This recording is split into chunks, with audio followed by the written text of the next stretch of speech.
Good morning. I'm going to talk today a little bit about the world of opportunity, specifically looking at Egypt, and hopefully that has resonance in the rest of the region.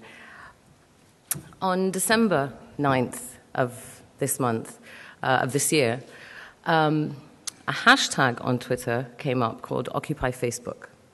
This was a very unusual event. I found out about it on Saturday.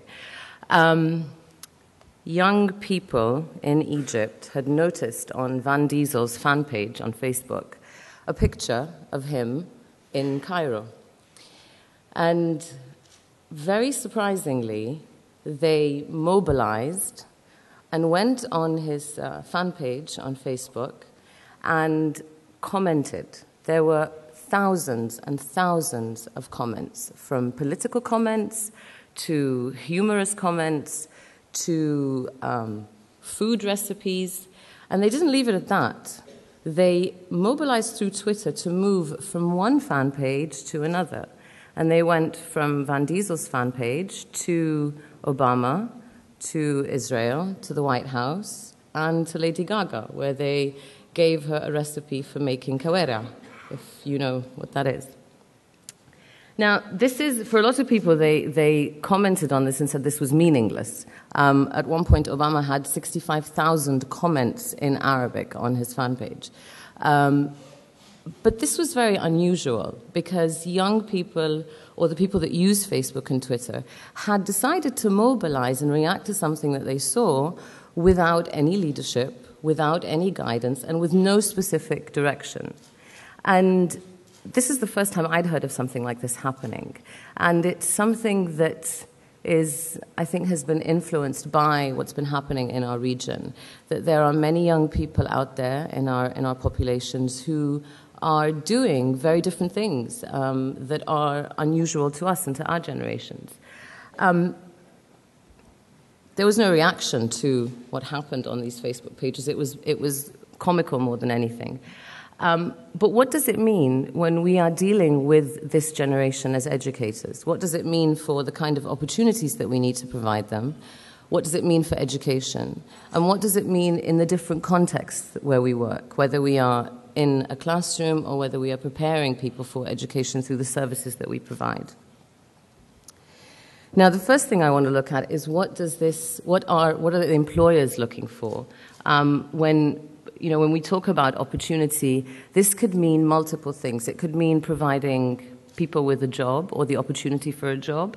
It could be providing an education that allows people to become entrepreneurs. It could be providing an educational opportunity that allows young people to live their passion, whether it be to become a poet or a musician or an artist or maybe even an activist. But for a lot of people, it ultimately means a job. And so research was done by the Mohammed bin Rashid Maktoum Foundation and PricewaterhouseCoopers for CEOs across the globe. And the skills they are looking for today are very non-technical, and they relate mainly to people being able to work with knowledge. So the top of their list is communication skills, the ability to communicate with the people that we're working with. They're looking for teamwork, for analytical skills, for critical thinking, for language, and even memorization. None of it refers to technical skills. That's not the specific focus, but they're looking for people who are able to take the knowledge that they've learned and figure out what to do with it.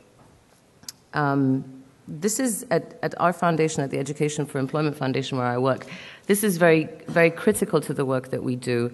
Like Matthew mentioned, we provide market-driven education for young people who have limited access to opportunity.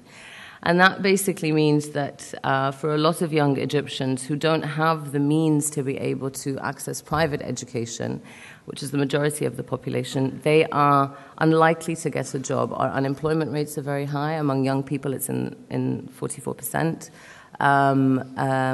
Their ability to retain a job is very limited, and their access or their closeness to the private sector is also very limited.